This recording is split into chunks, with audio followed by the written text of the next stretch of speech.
Shalom, everybody.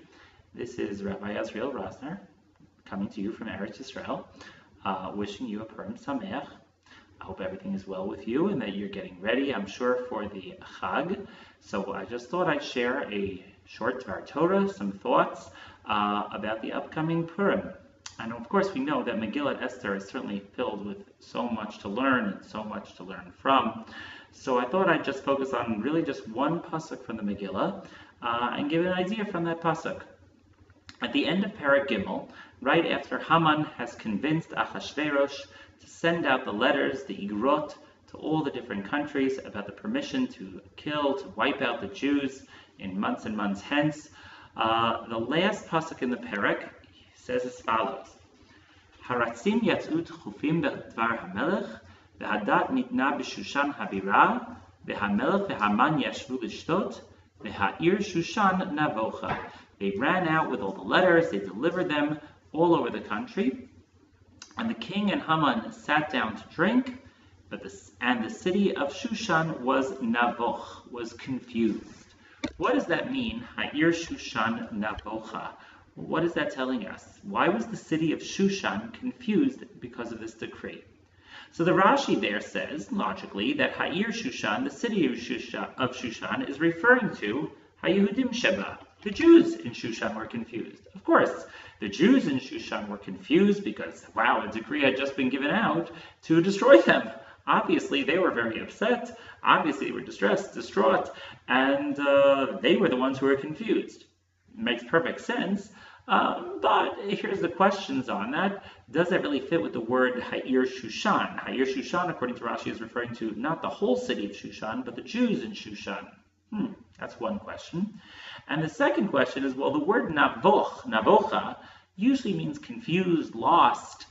Does that really make sense? Does that really fit exactly with the emotion of the Jews at this time? They were certainly more than confused. They were probably panic-stricken, anguished, distressed.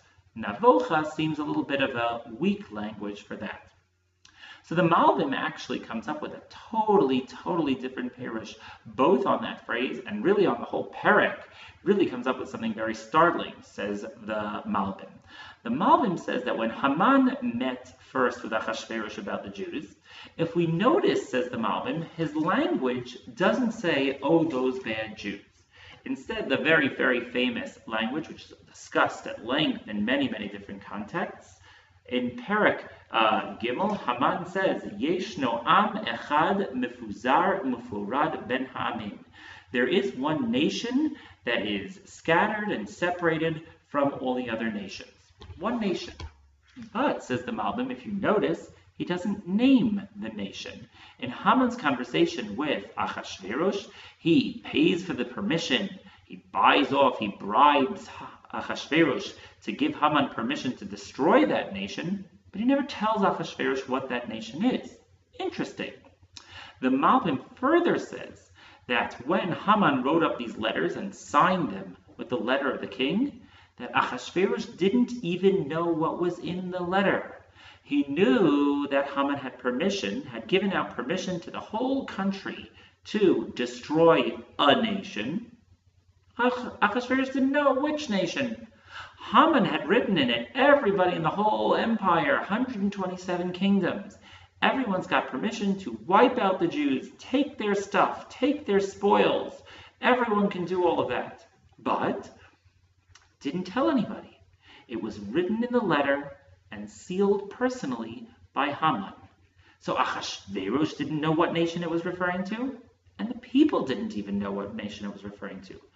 All they knew was that sometime in the future, sometime in Adar, they would open up their letters and there would be permission to do something very serious. Whoa! Why would Haman do that? Why would he keep it secret? And I think the point is exactly that. Haman wanted this to be a surprise. Haman didn't want everyone preparing and trying to subvert his plan. So he wrote it into the letter, didn't tell Achashverosh what was going on, didn't really tell anyone but maybe his close friends. Later on we see in the Megillah his close friends knew what was going on. And other than that, he kept it a big secret. And Achashverosh, bribed with the money and a little bit of wine, we know Achashverosh, gave Haman the permission to do whatever he wanted, didn't ask their details. The Malbim said, you know what, Achashverosh wouldn't have consented to this. Maybe if he had known what Haman's real plan was, maybe Achashverosh would have said, whoa, kill off all the Jews? No, I'm not into that.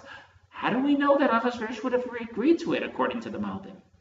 So we have a really interesting situation here, according to the Malbim. According to the Malbim, a letter was sent out, and it said in it to destroy all the Jews, but neither Achashverosh nor the people knew what was written in it. And now we can understand, according to the Malbim, what it means that Ha'ir Shushan Navocha, the city of Shushan, was perplexed, was confused. Because of course they were perplexed. They had a letter, an important letter from the king, sealed with the king's ring, and in it said something clearly very important, but they didn't know what.